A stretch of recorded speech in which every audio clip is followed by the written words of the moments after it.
Bonjour Jean-François. Emmanuel, tu es le chef de la Cantoria. Je suis le directeur musical de la Cantoria et pour l'occasion, je suis le coordinateur du projet John Rutter. Voilà. Alors le projet John Rutter, c'est un truc énorme. Oui, c'est exceptionnel. Pourquoi? Exceptionnel parce que John Rutter, il n'est jamais venu en France, alors que c'est quelqu'un qui voyage dans le monde entier. C'est le seul compositeur ou chef d'orchestre de musique classique qui a dirigé 130 concerts à Carnegie Hall à New York. Il dirige dans les plus grandes salles du monde entier, avec les plus grands orchestres du monde entier. C'est vraiment quelqu'un d'exceptionnel. C'est très surprenant qu'il ne soit pas venu en France auparavant. C'est la première fois qu'il va venir en France. En cela, c'est exceptionnel. Et deuxièmement, il ne vient pas pour l'Orchestre national de France ou à la Philharmonie de Paris. Il vient à Saint-Antoine de Gerland, dans le 7e arrondissement, à Lyon, avec 3 chœurs amateurs. C'est absolument incroyable. Comment se fait-il qu'une personnalité dans le monde de la musique et quelqu'un qui est mondial, entre guillemets, comment se fait-il qu'il ne soit pas connu en France et qu'il vienne ici? Il y a une raison, il ne vient pas à Lyon par hasard. L'histoire est un peu ancienne, elle date de 2005, où on chante sa musique, donc ça fait une quinzaine d'années qu'on chante sa musique. Et puis il y a eu plusieurs jalons, on a une choriste qui allait chanter avec lui pendant une journée, on a continué de donner concert de 16 heures, et puis il y a 2 ans, 2017, je suis allé le rencontrer. On a passé une demi-heure en tête-à-tête, on a discuté, de vrais liens se sont créés. Il aime beaucoup la musique française, son compositeur préféré c'est Maurice Ravel, et il a été touché par le fait que nous sommes des amateurs et depuis 15 ans on chante sa musique. Et quand je lui ai fait la proposition de venir, il a dit oui tout de suite.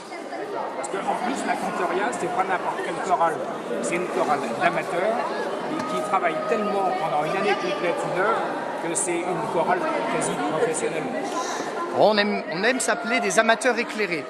Un tout petit peu plus que des amateurs, on n'est sûrement pas des professionnels, mais de la belle ouvrage, ça pourrait être notre devise. Ah ouais. Et donc, les concerts sont? Les concerts sont les vendredis 7, samedi 8 et dimanche 9 juin, avec au pupitre John Rutter. Et en plus, il va y avoir un événement un peu particulier, c'est que pour que les gens comprennent l'importance de ce qui se passe, le ministère de la Culture doit faire 2 choses. Alors il y a une chose qui est actée, on a la lettre de M. Franck Riester, ministre de la Culture. Les concerts sont placés sous le patronage du ministère de la Culture, ce qui est très rare. Exceptionnel. Oui, ce qui est très rare parce que en général, c'est réservé aux grands ensembles parisiens et aux ensembles d'envergure nationale qui sont subventionnés par le ministère de la Culture. Donc première chose, patronage du ministère de la Culture. Deuxième chose, c'est en cours, on espère que ça aboutira. Le ministre a accepté de l'élever au rang de chevalier des arts et des lettres. On a juste un tout petit contretemps, c'est que c'est le protocole français. Lorsqu'il y a une décoration d'un ressortissant étranger, il faut que l'ambassade donne son accord et on attend que l'ambassade du Royaume-Uni nous donne son accord. Donc ça, c'est quand même un indicateur de quelque chose qui est vraiment exceptionnel.